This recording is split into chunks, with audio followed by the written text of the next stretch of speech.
A few years ago, during the summer of 2011, my cat Georgia died. We decided to get another cat to keep her sister Teddy company.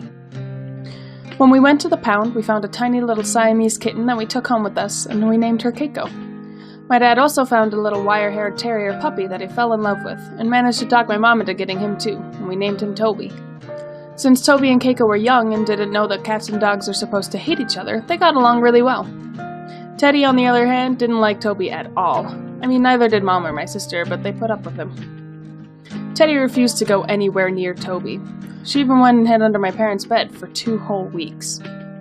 Because she wouldn't leave from under the bed, she also ended up not eating. We tried putting food next to the bed, which helped, but we needed something a little more permanent.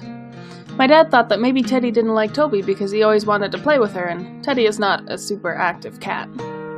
So we went to PetSmart and signed up for obedience training. Maybe if Toby learned how to behave himself around her, she would be more comfortable. They went to obedience training for a few weeks, and Toby was doing really well, but all Teddy had done was relocated to under my sister's bed instead. It reached the point where Teddy was starting to look scary thin. We were afraid that she was going to starve herself just to prove a point. My dad eventually decided that there is nothing we could do to make Teddy okay with the situation. One of them was going to have to go, and since Teddy had been around for a few years and Toby only for a few months, it was going to have to be Toby. Dad asked around if anybody wanted a dog, and his coworker eventually took him up on the offer.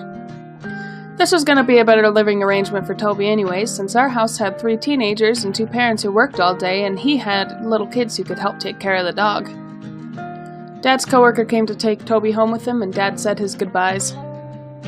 Nowadays, though, Toby is living a very happy life. We see pictures of him sometimes on Facebook, out with his new family.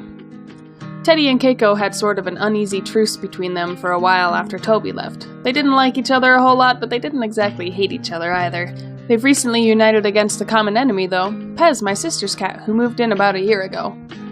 Teddy hates him for the same reason she hated Toby, but since she's bigger than him, she still has free reign over the house. And Dad is still trying to figure out how he can have a dog, even with Teddy still around. Maybe if he gets a dog who's smaller than her, she would be okay with it.